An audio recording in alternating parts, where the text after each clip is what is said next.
if we don't implement mechanisms in our organization to give room to others to express their ideas, diversity itself is not going to help us to solve this bias problem.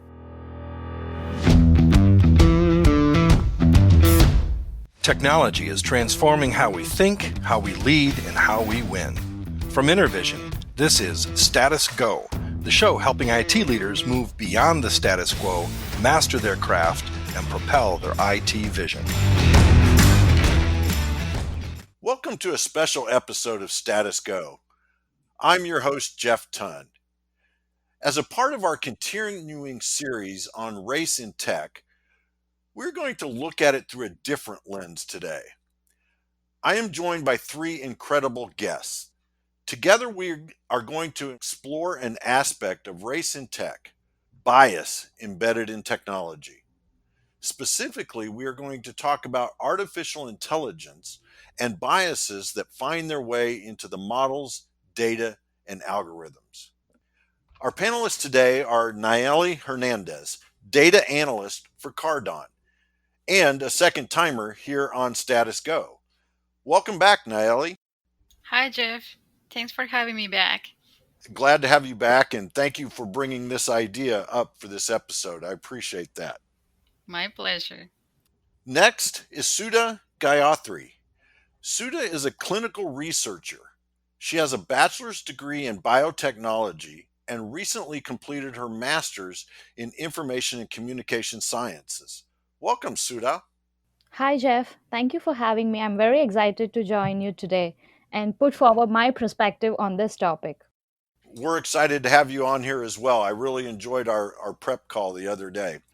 And our third guest is Ashish Khandelwal, a postdoc research associate and instructor at the University of Illinois. Welcome, Ashish. Hi, Jeff. Very excited to be part of this talk.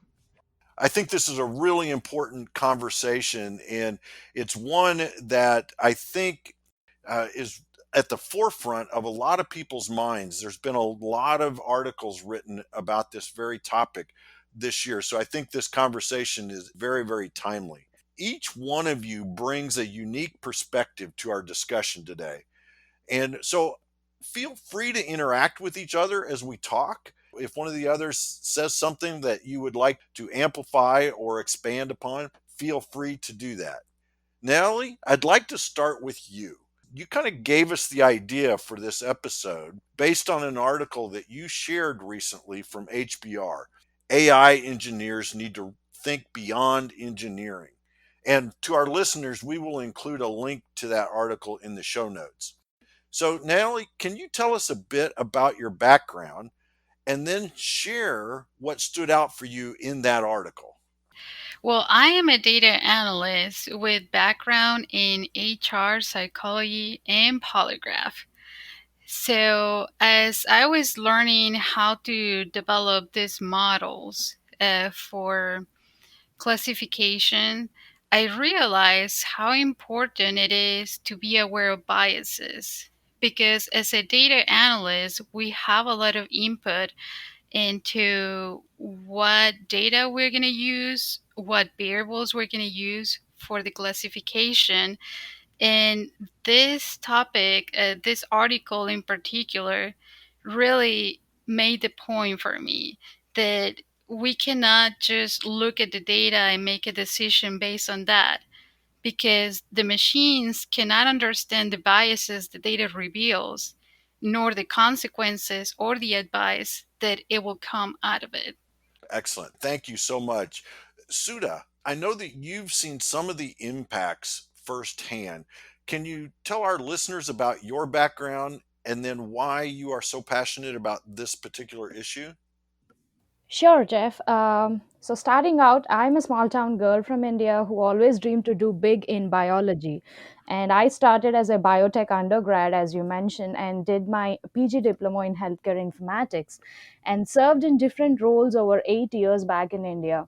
And graduated this July with a master's degree with majoring in networking, big data, cloud, and AI. So, my interest in AI and data analytics started 4 years back while I was working in a medical imaging department at a clinical research organization. And excitingly, I have been a part of this organization think tank initiative that's called AI in MI, which mainly aims at studying the possibilities of leveraging AI during the study of the medical images. So these medical images study aids in evaluating the efficacy of the investigative drug. So let's say that during this current pandemic situation, we are trying to develop a drug for to treat Hmm. coronavirus, right? So these clinical organizations pitch in. They conduct the clinical trials.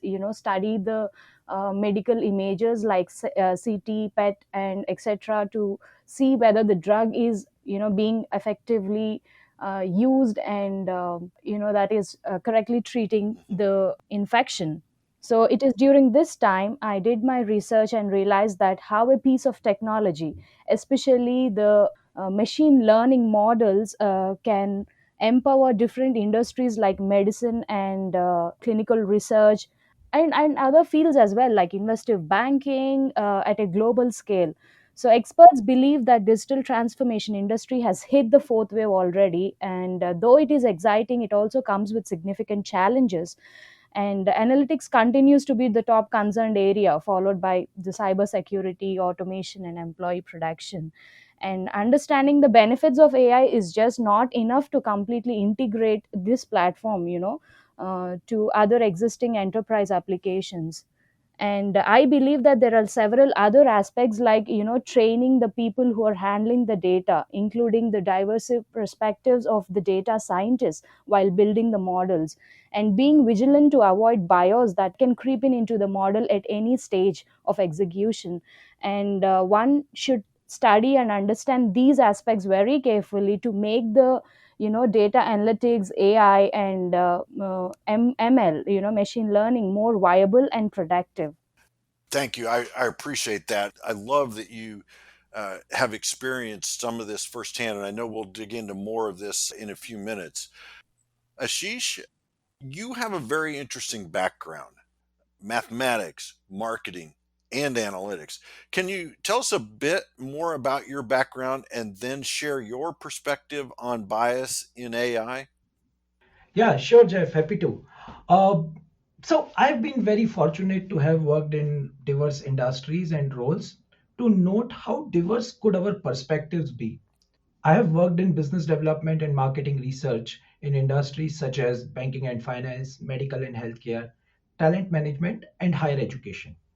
What I found across these jobs is that we humans grossly underestimate the amount and the variety of bias we may be suffering from.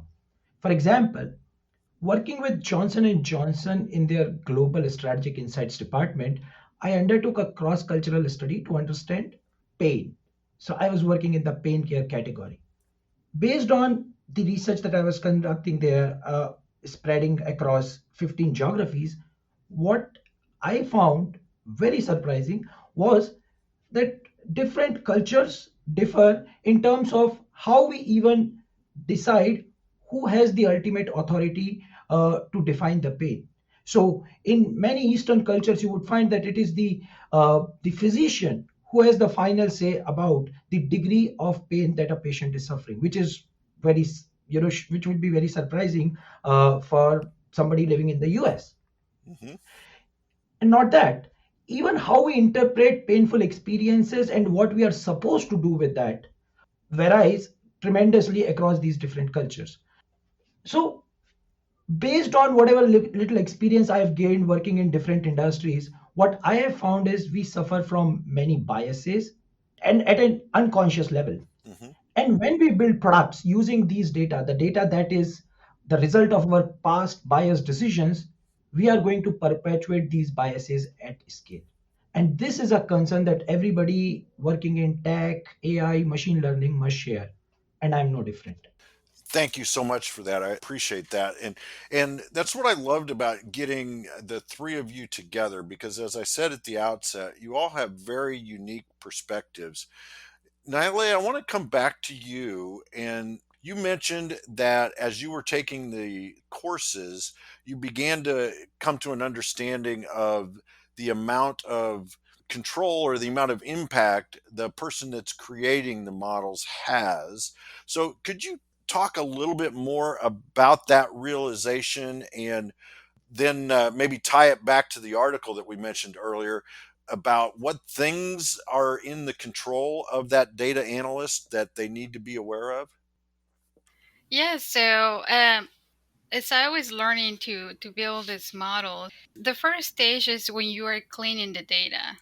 That is like the first time that you have your input, because you get to decide what is valuable data and what is useful data and what is noise. So that is like the first point where you actually have an impact with the entire process. And then the second stage, where you also, as an analyst, have input on how the decision is going to be made by the algorithm, is by selecting the variables that the model is going to use to make the classification or the decision. So, again, the analyst has to decide which variables are important. So, for example, there have been several articles and several controversies about the models they are being used for selecting candidates by Amazon and Google, because they are using gender and they are using race. So, if we look back in history of technology, most of the engineers that are already in the field are white and they are males. Hmm. So if we build the algorithm to say, look for the variables or the characteristics or features of successful employees in that role, and if we select gender and we select race, then it's going to look for white males with this kind of experience. But what I want to be cautious is about this kind of like variables that we are putting in the decision model. Like, do we really need to include gender? Do we really need to include race?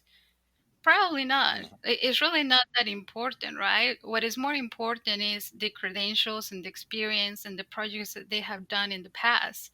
So that's a very, very important piece where the analysts get to decide what is going to be considered to make the decision. Yeah. And then the third step, where the analyst also has a huge impact, is like, how are you going to interpret the results that come back from the model? Because we also get to decide on the threshold, if 60% or 50% is going to be considered positive or is going to be considered negative. So that is another thing that we also get to decide. Like, how important is to have a false positive or how important is to have a false negative? So an example will be like emails. If one of your emails is flagged as a spam, so it's not as important. That will be a false positive. Hmm. If it's an important message, they should have got in your inbox, but it went to spam. It is important, but it's not as important as someone being diagnosed with cancer and really didn't have cancer, Right. or someone being diagnosed with a stroke or potential to have a stroke and they really are not going to have one, or they didn't have one. So those are like the three key points where I see the analyst has a huge impact, and I feel a lot of responsibility. And that's why I want to share with the community that we have to be very careful. Yes. Thank you for that. Suda, I'd like to come back to you. I know when we had our conversation the other day, you made a great comment about brain versus mind. Do you mind repeating that and then talking, letting our audience know a little bit about what you were thinking about in that regard? Sure, Jeff. So it is considered that the human brain, the modern human brain is 40,000 years old. And Homo sapiens, we inherited this brain, in the process of evolution, like around 2 lakh years old. So when I say that brain versus mind, So we are just talking about the physical structural evaluation when we talk about these figures or 4,000 or 2 lakhs. And when it comes to the medicine or medical surgeries, we still look at only this thing, that what we can look through our eye, but there is another underlying information that the DNA has carried us all over these years of evolution, which had shaped into the physical existing thing. So I'm talking about that invisible thing that is called as mind, you know. And when I want to correlate this with what Ashish has mentioned earlier, like unconscious bias. So we don't even realize that we are biased until and unless you sit on it, or somebody put a finger across or pointed to us, like, you behaved in such a way, or you had made an opinion in such a way. And until then we don't even realize that, and we don't even afford to introspect, because we don't have time, right? We are just Right. running behind the results, we are just running behind in this fast paced environment, catching up with the rest of the world. And nobody, seems to find time to introspect and revisit and rethink what they are doing or what they have done to just make a better decision in future. So we are just going with the flow, and when people say this as a very casual word, go with the flow, I often, stand back and think, do I have to really go with the flow? Yeah. Yeah. So that's what, when I meant, brain versus mind. Coming from a biology background, I always insist and believe that nature is, following a more superior a process of manufacturing, or building the things around us. And I still feel that it has the greatest and more advanced and superior technology than any ever human created technologies. And I always compare that, that's what, when intentions and people minds, their visions play a major role. And I really feel that the technology industry has become very short sighted in this aspect. We are just running around the money and the time, and as fast as we can. Is it really necessary, is what I think. And if it is necessary, let's make it sustainable, do Yeah. something that is sustainable for long periods of time, and that's where you will thrive and survive throughout, and you can assure the sustainable development. Yeah, I think it's interesting, and this occurred to me the other day when you were talking about this. Is there's a great book called Biomimicry. It dives into a lot of what you were just talking there about the systems that nature has and how many of the man-made systems are built to mimic them. And I think the other thing that's important in this conversation is that we all have bias. That's part of the way the brain and the mind work. Is it helps us navigate the complexities of our daily lives by kind of short circuiting things, so to speak. But what that means then is it's very important, as you say, that we examine and reflect on those biases and make sure that we're not bringing in negative biases that will impact other people's lives because of the decisions that we made in our technology. Absolutely, absolutely. And as Nayeli mentioned, the cleaning data, setting the stand, who gets to decide what variables have to be taken under consideration. All these things have to be regulated. Like, you should have, I mean, any organization which implements these models should have an ethical group who would closely look and examine these kinds of things, and then regulate the rules, and then cascade the same throughout the workforce within the organization.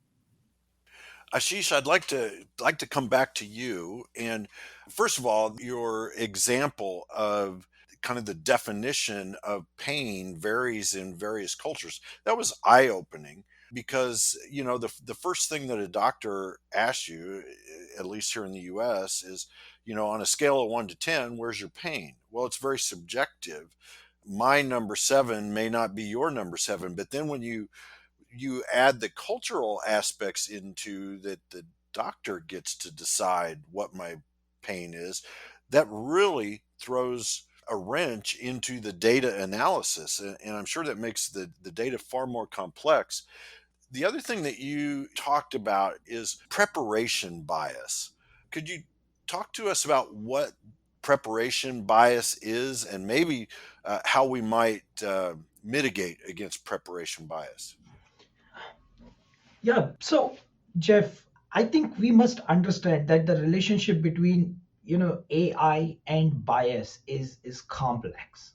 Uh, Bias can negatively affect our AI solutions, and that can harm society, at a scale which is unimaginable. The bias in the AI solutions, it can just creep at various stages and can be dealt with also at various stages. But the most important part is the data. So the preparation stage is when you give the past data to train your model. And that's where the AI starts taking your biases, and all it is going to do is just scale them, perpetuate them. Let's be honest with each other. We humans are biased. uh, you know uh, I think everybody would agree that when we take recruitment decisions, it's not that our decisions are free from biases. So if you are using, let's say, an algorithm that's built on a data that was collected on past recruitment decisions, as Neely was mentioning, uh, the solution is going to be biased again. But I want to make it clear that we should understand that AI is not the source of the problem, but it can actually solve the problem of bias. So what I mean by that is, as humans, we all take biased decisions. We are suffering from different types of biases. uh, and coming back to the example of recruitment, can you ask a human recruiter to report the degree of bias that she or he suffers from while taking a recruitment decision? Hmm. What I mean is, can you ask the recruiter that you have just rated a candidate, for the recruitment, what would your rating be had this person been a female, not a male? Of course we can't get any answer from them. Hmm. And that's where AI comes to help us, because I can very well ask my model that what would the prediction be, or the rating for the applicant be, if this applicant were a female and not a male, or was if it were 5 year older. Hmm. All these things that we can never ask a human, we can't ask even ourselves.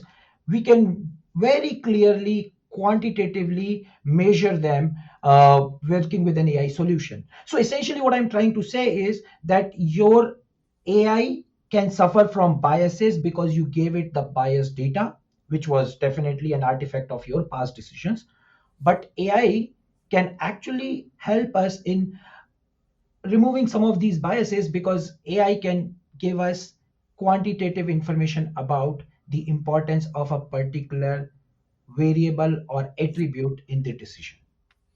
That is an interesting perspective, and I've not heard it stated quite like that before. So I appreciate that view that AI can help identify biases. So we've been talking today about how the humans can introduce bias into the models and into the algorithms, but AI can also be used to identify where our biases are showing up. Did I understand that correctly?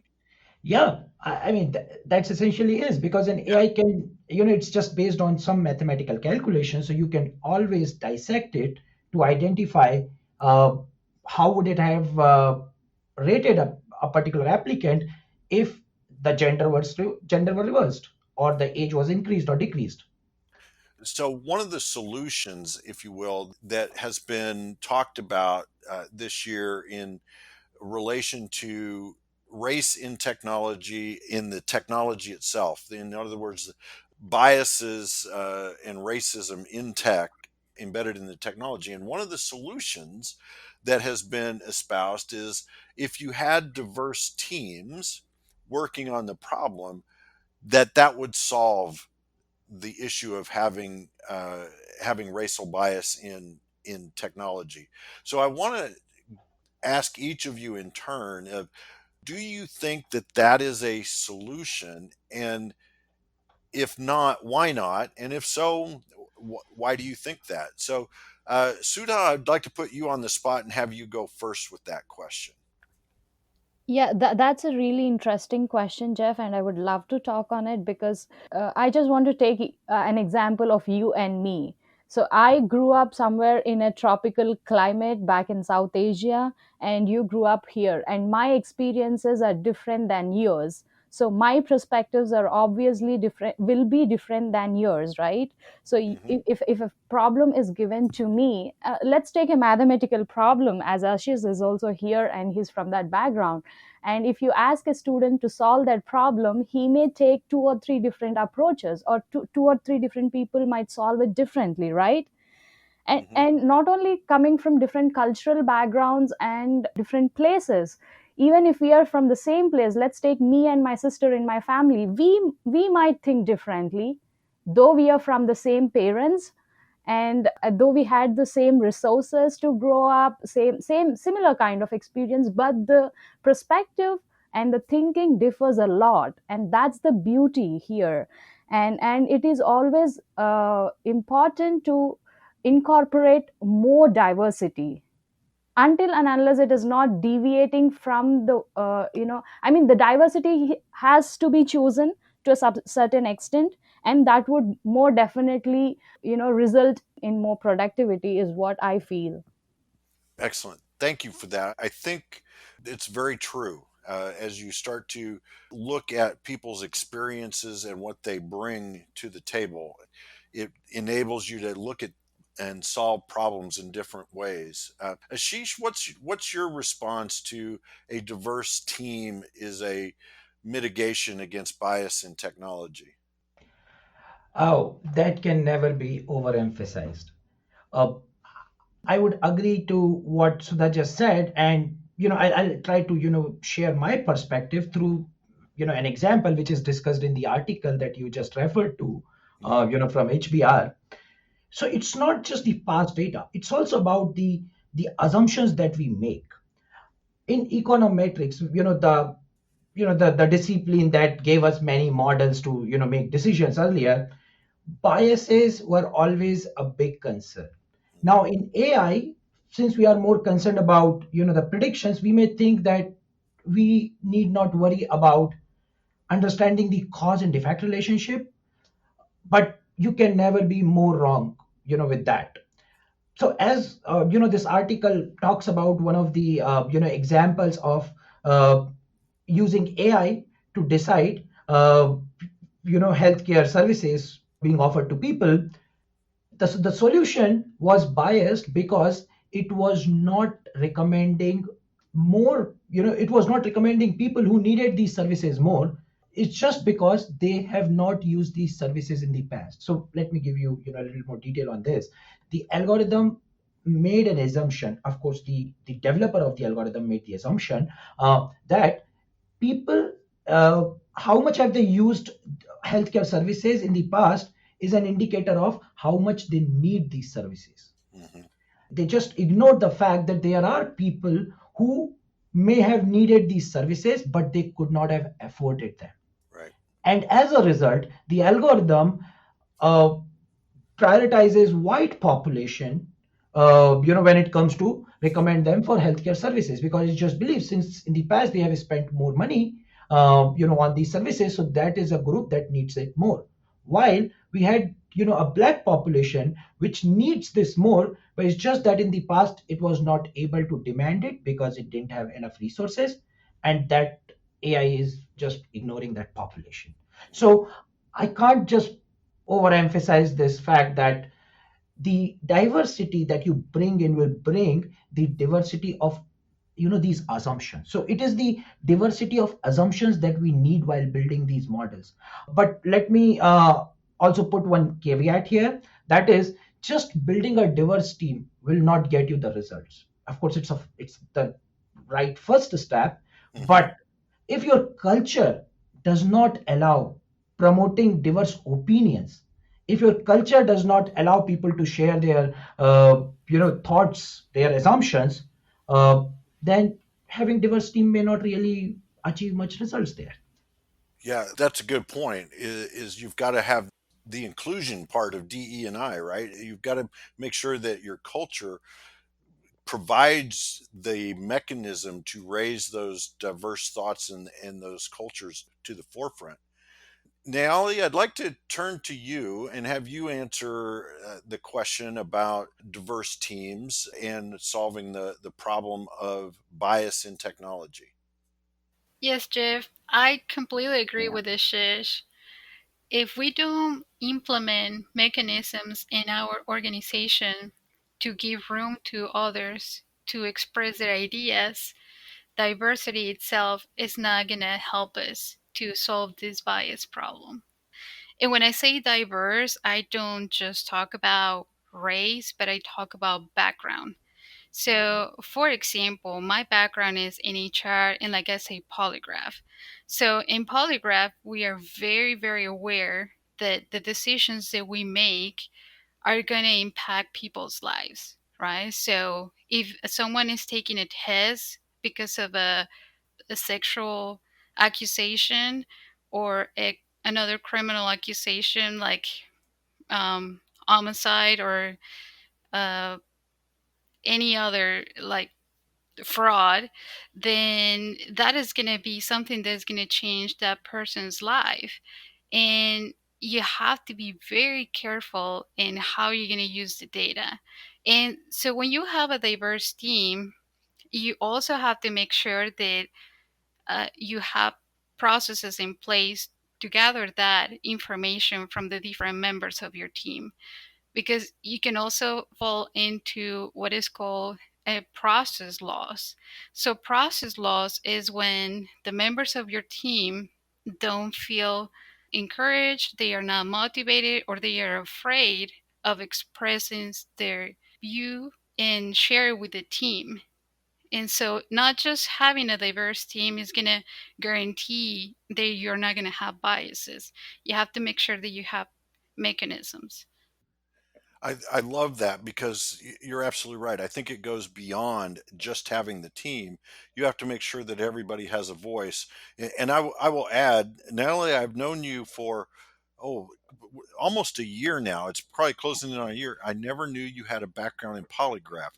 That will be an interesting conversation the next time we catch up. I would love to hear some of those stories. As you know, we are all about action here on Status Go. It's kind of in our name. I'd like for each of you to offer an action that our listeners can take tomorrow because they listened to us today. Ashish, I'd like to start with you. What's one thing or two things our listeners can do tomorrow because they heard us talk about this topic today? So I'll give my 2 cents here. So first of all is, build a diverse team. And as I said earlier, it's not just the diverse in terms of, share, representing different backgrounds, but you have got to include everybody also. So build a culture, promote a culture. And secondly, many of you would be procuring your AI products or solutions developed by other companies. You should check how diverse their teams were, because that's going to reflect how biased will your solution be. So those are the 2 things that I would. Excellent. Great advice, Ashish. I appreciate that. Sudha, what's your advice to our listeners? So I would talk in the sense of our personal lives. So I believe that any tech, any piece of tech that is being created is to simplify our jobs or achieve business goals or personal goals, and maybe personal goals, and make our lives better and living better. So turning data into information, information into knowledge, and knowledge into wisdom is the key here. And you may be in at any stage of this cycle, and we must be vigilant of creating sustainable technologies. Always think back, and when you're adapting a technology, just see how sustainable it is. And do think that when an application fails, it's never the fault of the application, because it is not a piece of hardware that is susceptible to wear and tear. So it is just our brains, our ideas, and our thoughts being programmed into an and developed into an application. So we should understand and take it as our responsibility. And as Ashish mentioned, it is always important to take diverse perspectives, while building such applications. I recently came across an article from Gartner, and it stated one of the myth that is associated with these data analytical models. So a finished model or a product gives the impression that it can learn on its own, but no, it's not the truth. Experienced human data scientists frame these problems. Either it's a business problem, or a scientific problem, or a personal problem that they want to address, and prepare the data for it, determine the appropriate data sets, remove potential biases in the training of the data, and most importantly, you need to update the software to enable the integration of new knowledge and data into the next learning cycles. So this is what is stated in Gartner, and I very much want to put this in front of the listeners today, to understand, it's not about the application, it's about you, how you think, how you build. I love that. It's not about the application, it's about you. That's a great perspective. Thank you, Sudha. And Nayali, what are your recommendations for our audience? I would like to recommend to engineers and any data analyst that is building the models to be inclusive. I think inclusion is the key to make better decisions. If you include your stakeholders, if you include the people that are going to be impacted by the decisions that your algorithm is going to make, you're going to understand the data better, and you're going to understand the problem better. And when you can understand the whole context of what you're analyzing, that you can make better decisions. And it's also important to educate non-technical people. So within your organization, within your company, make sure that you explain others what your model and your algorithm is doing, because that way you're going to have more eyes on what you're doing, and that is always good. We have to be transparent. We have to be able to explain what the model is doing and the decisions that it's making. Because, like I said, the more we use algorithms, is going to be used to impact people's lives in healthcare, criminal justice. So it's important to be transparent on those decisions.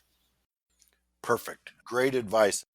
We are out of time, and I could continue this conversation for hours. This has been fascinating, and I really appreciate each one of you taking the time to be with us today. So, thank you very, very much for being here. Thank you for having me, Jeff. It's a pleasure. Thanks, Jeff. It was really nice.